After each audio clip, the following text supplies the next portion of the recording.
Salam izləyicilər, bu video dəstə Word proqramında xanaların birləşdirilməsi və bölünməsi üzrə praktiki çalışmaların izahı olacaq.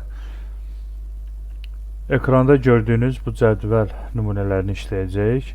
Video uzun olmasın deyə bu hər bir cədvəli ayrı-ayrı videoya çəkib sizə izah edəcəm. İlk cədvəl nümunəmizdən başlayaq. İlk növbədə cədvələ başlamazdan öncə səhifənin parametrlərini icra edək. Aşağıda verilib font, yəni yazın şrifti Times New Roman, standart ölçü 14 punkt və səhifənin kənar boşluq məsafəsi şablonun normaldır.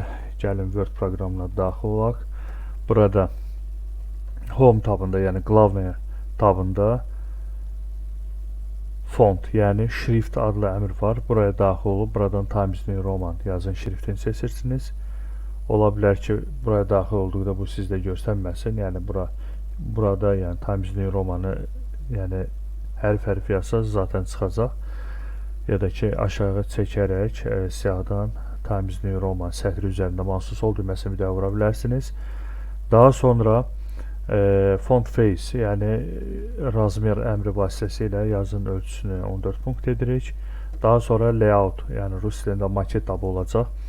Word-ün köhnə versiyalarında dizayn və layout tabları bir yerdədir. Yəni page layout, yəni razmetka stranitsa adlanır. Yəni ola bilər sizdə page layout bu hissədə yazılsın və ya razmetka stranitsa yazılsın. Yeni versiyalarda isə layout, yəni maket tabına daxil olursunuz. Burada margins, yəni poly əmri daxil olub səhifənin kənar boşluğunu normal seçəcəyik. Burada da ölçüsə verilib, yəni yuxarıdan, soldan, aşağıdan, sağdan ölçülər verilib. Bizdən də hal-hazırda səhifənin kənarları 1.27 boşluq məsafədir. 2.54 seçirəm, normal. Yəni çünki yığdığımız cədvəllər sırf o şəkildəki kimi olsun deyə biz bunu edirik. Davam eləyək. Bunu etdikdən sonra ilk cədvəl nümunəmizi çəkək. Bunun üçün ilk növbədə cədvəli analiz eləmək lazımdır ki, yəni burada təbii ki, cədvəl qurmaq üçün cədvəli təşkil edən sütun və sətirlərin sayını bilmək lazımdır. Ona görə analiz edib tapaq ki, neçə burada sütun və neçə sətir var. Sütunlar bildiyiniz kimi, yəni yuxarıdan aşağıya doğru olan hissələrə sütun deyilir. Soldan sağa doğru olan hissəyə isə sətir deyilir. Amma bu cədvəl təbii ki, standart bərabər bölünmüş cədvəl deyil. Yəni cədvəlin məsələn bu hissələrində xana birləşdirməsi baş verib. Bunun səbəbini də göstərəcəm. Yəni aydın başa düşəsiniz. Ona görə sütun və sətirləri sayarkən çox olan hissədən saymaq lazımdır. İndi xüsusilə burada xanalar sətir olaraq birləşdirildiyi üçün indi onu sizə əyani göstərəcəm. Təbii ki, birinci sütundan başlayaq. Sütun yəni bayaq da qeyd etdim, yəni bütöv olan hissədir. Yəni məsələn ad burada birinci sütundur, soyad 2-dir, ata adı 3-dür, açıq 4, qapalı 5, açıq 6, qapalı 7. Yəni burada 7 dənə sütun var. Burada xanalar sətir olaraq birləşdirildiyi üçün, yəni sətirləri sayarkən bu hissədən saymayacağıq. Əksinə çox olan hissədən sayacağıq. Görürsünüz, burada sətirlər azdır, amma buradan baxanda sətirlər çoxdur. Biz çox olan hissədən sayacağıq. Yəni birinci sətir, ikinci sətir, üçüncü sətir, dördüncü sətir, 5, 6, 7, 8. Görürük ki, burada 8 dənə sətir var. Amma bu hissədən saysaydıq, burada 6 dənə saymış olacaqdıq. Çünki bu hissədə xana birləşdirib. Ona görə çox olaraq götürün ki, sonradan bu hissələri birləşdirə bilərsiniz. Gəlin 7-nin 8-ə Word proqramında cədvəli quraq. Insert tabına, yəni vstavka tabına daxil oluruq. Burada table əmrinə daxil oluruq. Tablitsə əmrinə var. Burada insert table, yəni vstavit tablitsə əmrinə daxil oluruq. Burada number of columns, yəni sütunların sayını 7 yazırıq. Number of rows hissəsində isə 8 yazırıq. OK düyməsini vururuq. Cədvəlimiz yarandı. Və burada davam eləyək. Növbəti deməli, sütun və sətirləri sayandan sonra baxaq bu cədvəldə harada birləşdirmə baş verib. Təbii ki, qeyd eləmişdim, bu hissədə birləşdirmə baş verib. Və buna haradan bilək ki, yəni burada xana birləşdirilmə olub. Burada nəzərə alın ki, fikir verirsiniz, burada xətt gəlir. və bu hissədə bu xətt qırılır.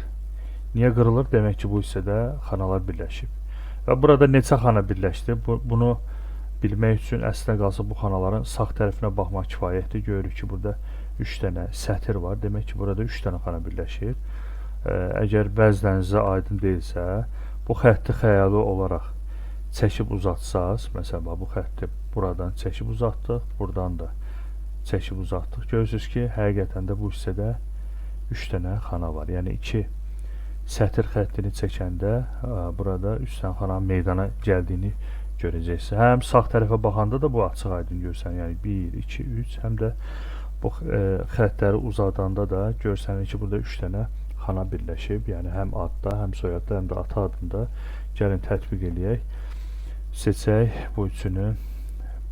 Birləşdirmək üçün burada ümumiyyətlə cədvəlin içində olanda Table Design və Table Layout tabları açılır. Normalda cədvəldən kənara kursoru vursaq, görəcəksiniz ki, bu tablar görsənməyəcək. Cədvəlin içinə qoyduqda isə həmin tablar meydana gələcək. Çünki bu tablar cədvəl alət tablardır. Yəni cədvəl ilə işləmək üçün nəzərdə tutulub. Burada 3 xananı seçirik sətir olaraq və Table Layout. İndi bəzi versiyalarda Table Design, Table Layout, bəzi versiyalarında isə sadəcə Design Layout adlı açılır. Bunların rus dilində olan adları isə konstruktor, maket olacaq. Siz Layout, yəni maket tabına daxil olacaqsınız. Burada Merge Cells, yəni xanaları birləşdir əmri var. Rus dilində Abidinit Yacheyki olacaq. Bu əmri sıxsaz seçilmiş xanalar birləşdirəcək. Burada da seçib birləşdiririk. Burada da seçib birləşdiririk. Birləşdirdikdən sonra gəlin bu sözləri yazaq. Ad, soyad, ata adı yazdıqdan sonra davam elə görək cədvəldə hansı hissədə birləşdirmə var. Bu fən riyaziyyat adlı hissədə də xana birləşdirmə var. Belə ki, bunun altından baxsaz görəcəksiniz. Burada 4 dənə sütun var. Yəni 1, 2, 3, 4. Əgər bunu da görə bilmirsinizsə, bu kəsilmiş, yəni bu xətti tamamlasaz xəyali olaraq, yəni çəksəz bu xətti, görəcəksiniz ki, burada 1, 2, 3, 4, həqiqətən də 4 dənə xana birləşdirilib sütun olaraq. Həmçinin düz səhv hissədə də 2 dənə xana gördüyünüz kimi birləşdirilib. Zaten bu xətti çəkməsəydik də, yəni düzün altında görürsünüz 2 dənə sütun var, səhvin də altında 2 dənə sütun var. Gəlin bunları tətbiq eləyək.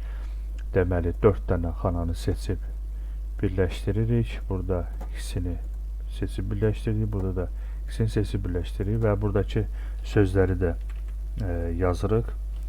Fən, riyaziyyat,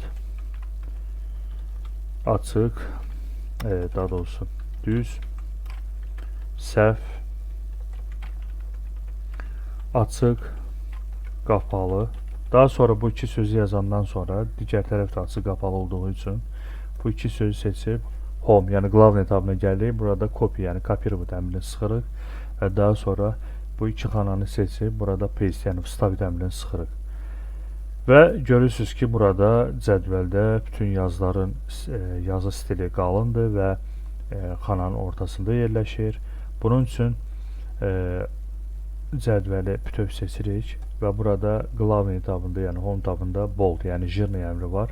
Bunu sıxırıq və ortaya vermək üçün normalda table layoutdan istifadə edəcəyik. Normalda bəzi istifadəçilər ortaya vermək üçün yazını gəlib paragraf, yəni abzas qrupunda olan, yəni center, yəni ortaya düzəndirmə əmrini seçirlər, yəni po centru.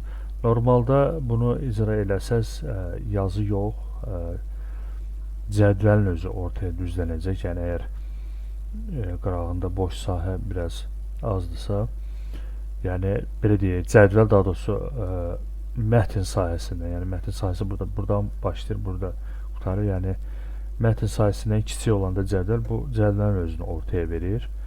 Və ya bəziləri məsələn xananın içindən seçir xanaları. Yəni biri var, bunu seçəndə bütöv seçir. Yəni normalda siz cədvəli bütöv belə də seçə bilərsiniz, ən rahatı belə də seçə bilərsiniz. Amma müəyyən yazılara məsələn belə deyək, hansısa bir əməliyyat vermək istəyirsinizsə, yalnız o xanaları seçirsiniz. Məsələn, bəziləri xananın içindən seçib ortaya verirlər. Ortaya verəndə də belə deyək də, bu ortaya gedir, amma üfüqi olaraq gedir. Yəni şaqlı olaraq getmir. Görürsüz, şaqlı olaraq bu xananın yuxarısındadır. Ona görə bunu buradan yox, table layout, yəni maket tabına daxil olaraq buradan, yəni tən orta əmrini vurmaqla align center, yəni bu formada düz xananın ortasına gətirə bilərsiniz. Daha sonra bu xanaları seçib rəngləri verək. Table design, yəni konstruktor tabına girib shading, yəni zalivka əmrinə giririk. Buradan boz rəng seçirik. Fən riyaziyyat. Bax, bir xanaya verəndə ehtiyac yoxdur bu belə seçməyə. Yəni bu xananın içərisində ola shading əmrinə girib qara rəng seçirik. Düz yazılan xananın içinə qoyub yaşıl rəng veririk. Səhv yazılan xananın içinə qoyub. Yəni seçməyə ehtiyac yoxdur yazını. Ancaq bir neçə xana olanda, yəni 2 və daha artıq xana olanda seçirik. Burada qırmızı rəng seçdik. İndi açıq qapalı ikisinə vermək üçün ikisini də seçirik.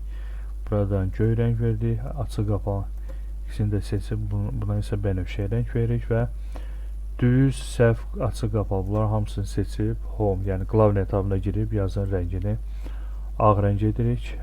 Seçəndə bu hissə seçilmədi. Yanlışlıq oldu. Bunu da ayrıca seçib tətbiq elədim. Belə, bu formada digər cədvəl nümunələrini isə, yəni video uzun olması deyə növbəti video dərslərdə izah edəcəm. Videonu bəyəndinizsə like etməyi və kanala abunə olmağı unutmayın. Dostlarınızla paylaşın ki, onlar da bizim video dərslərdən faydalanıb bilsinlər. Hələlik sağ olun.